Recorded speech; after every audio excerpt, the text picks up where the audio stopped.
bonsoir et bonjour à tous mes abonnés de YouTube. Je vais vous lire aujourd'hui un livre qui a été dans les comités de lecture à Paris, un peu partout, mais ils ont refusé de l'éditer par rapport aux propos, à des sujets dont j'ai un peu dramatisé l'ironie de l'histoire. Mais je vais vous lire ce charmant roman. Voilà, attendez, vous permettez. Hop, voilà, ok. Voilà, c'est ce roman-là où il y a beaucoup, hein. Donc, j'ai commencé de bonne heure pour vous. Ok, mes amours.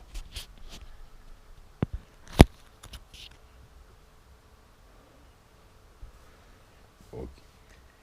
L'ignorance de l'être humain à l'état animal.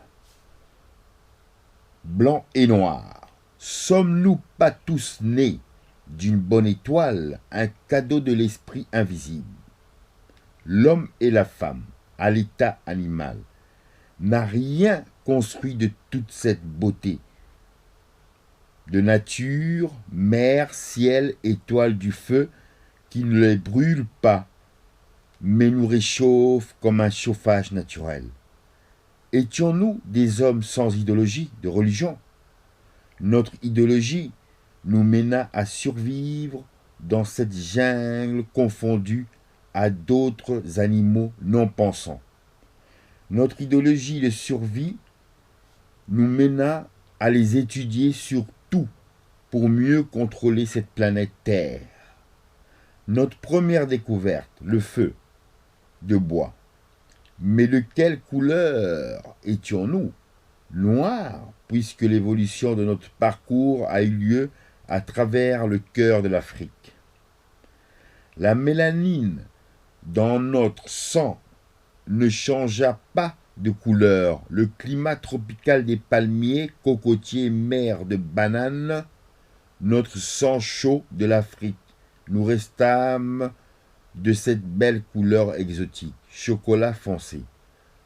Où est passé le blanc? Dans une chemise de déchets de pétrole. Le nord de l'Europe était glacial. Ils étaient obligés de suivre et de survivre dans le silex pour découper des ours polaires.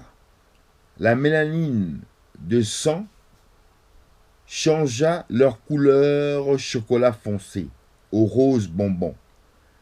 Les bonbons roses étaient plus forts que les chocolats foncés. Ils combattèrent leur civilisation du XIVe siècle, où leur roi, Louis XIV, leur donna un exemple de propreté.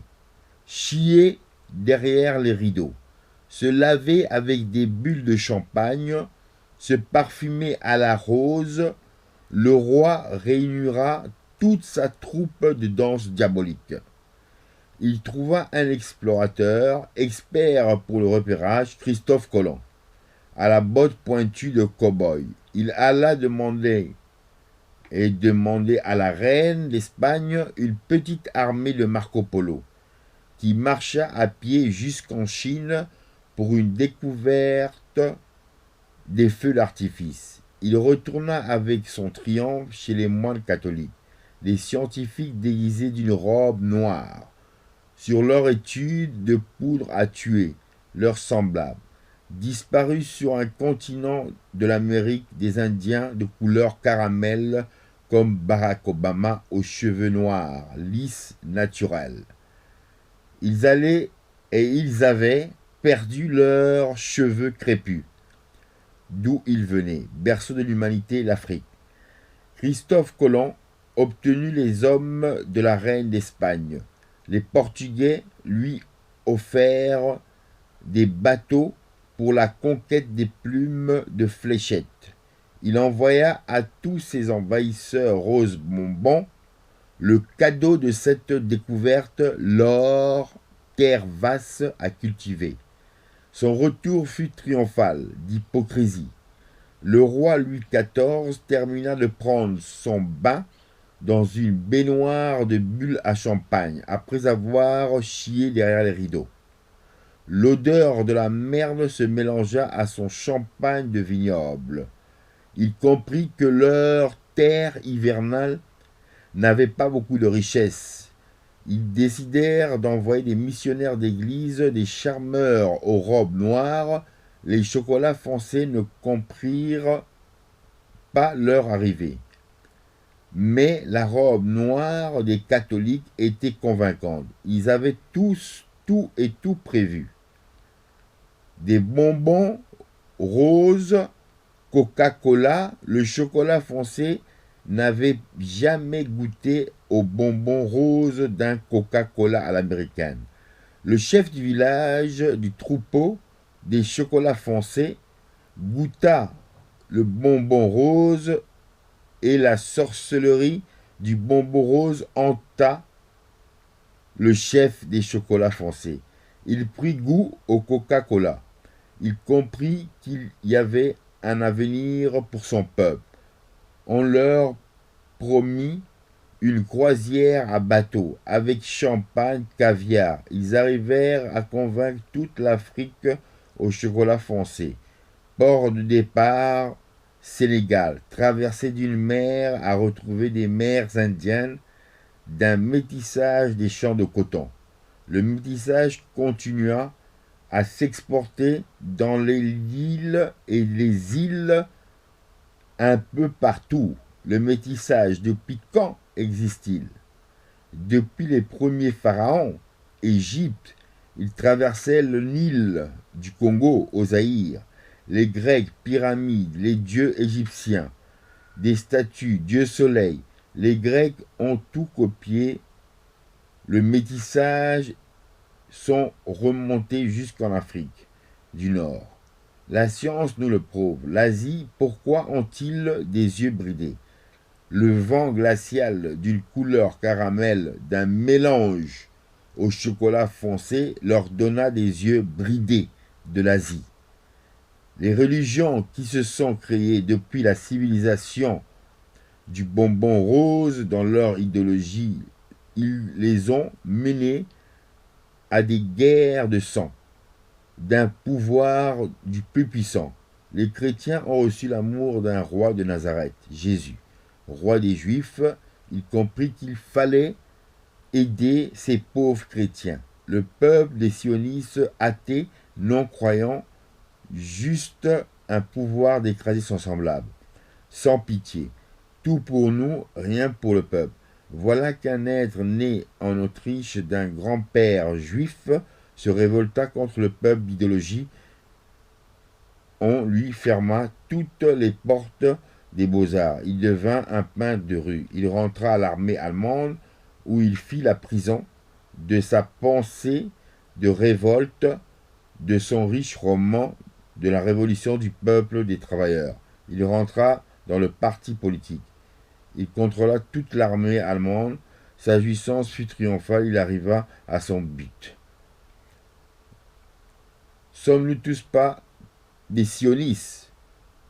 Nous aimons contrôler notre territoire de lion qui a soif de dévorer son prochain. Le parti du racisme, les êtres semblables à nous-mêmes se cachent derrière les plus grandes banques mondiales.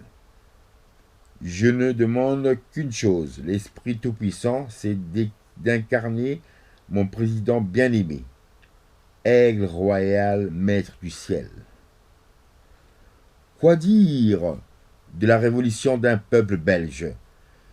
Ce peuple qui se bat pour ses droits sociaux.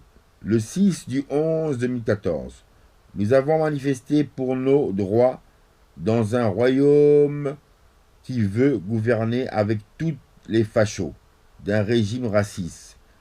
Wallons, flamands, nous sommes tous les mêmes. L'histoire appartient à l'histoire. Ne nous retournons pas vers la haine, mais battons-nous ensemble.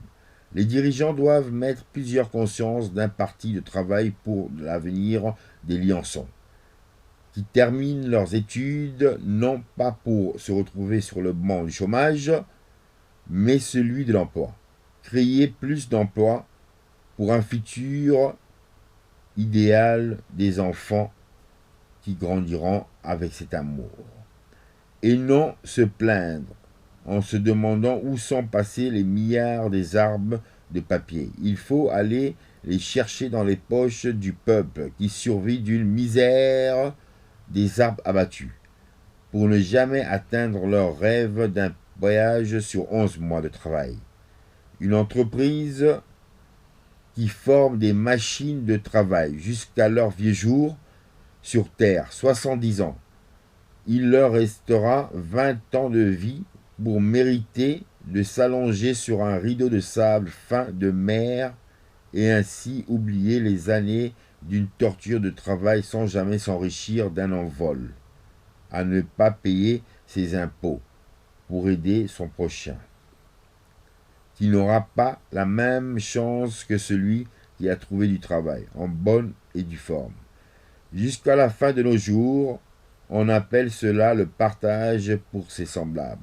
Une société avec plus de riches et plus de pauvres. Cela signifie un riche travaille plus qu'un pauvre dans un patronat. Ouvrier gagnera toujours moins. Pourtant, nous nous battons pour le Parti des travailleurs. Donc, les riches, ce sont les grandes entreprises multinationalistes qui ne payent pas d'impôts sur la fortune. Je reconnais qu'ils fournissent plus de travail. Pour les travailleurs, ils payent une partie de leur cotisation sociale dans leur organisme de leur mutuelle socialiste ou chrétienne. Mais tout travailleur doit avoir une protection sociale en cas de maladie ou d'accident du travail. Ils seront repris par l'organisme des soins de santé, un remplacement le temps d'une guérison pour ceux qui perdent leur emploi pour cause de fermeture de la société.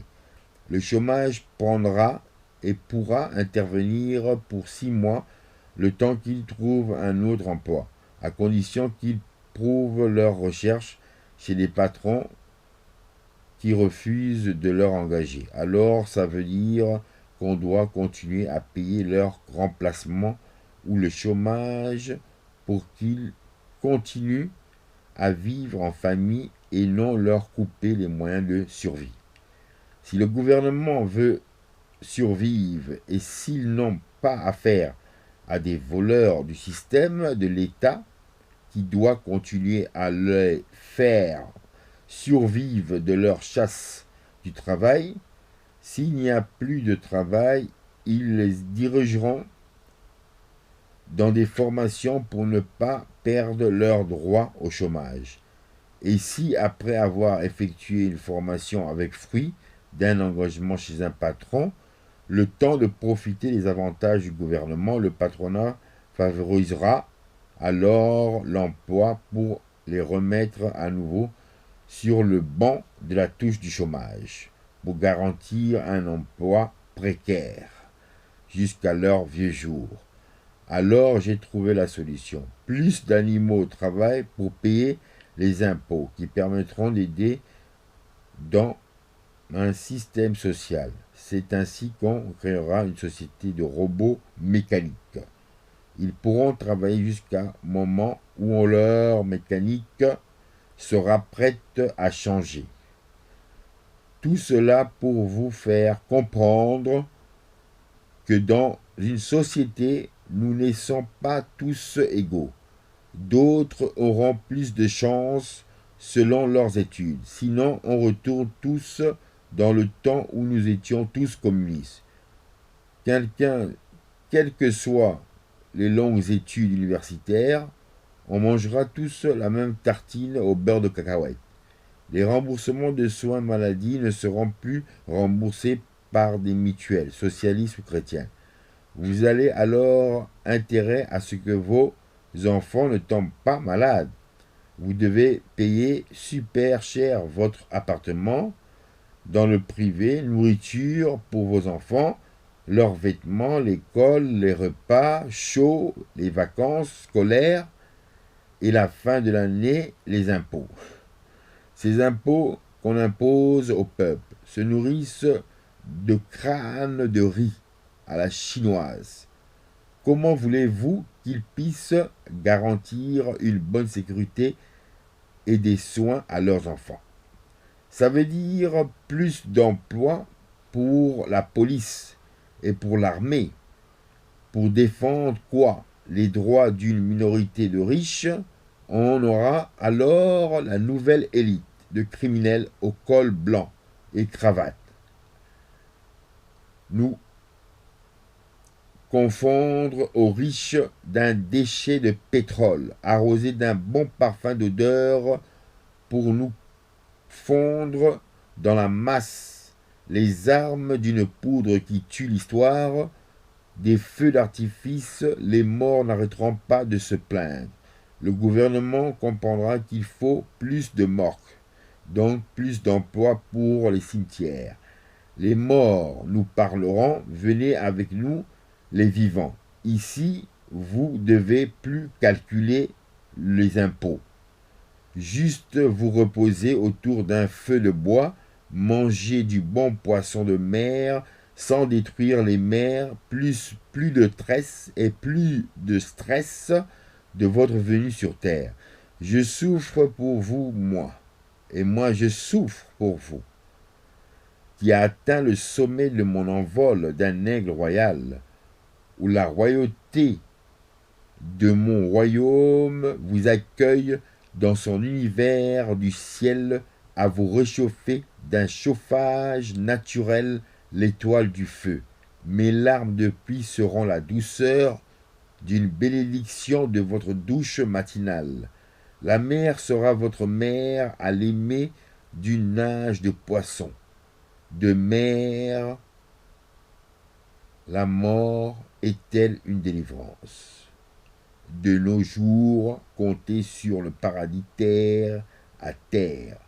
Nous nous délivrons de notre corps qui deviendra poussière pour nous revoir dans une autre âme d'un envol du ciel terre love.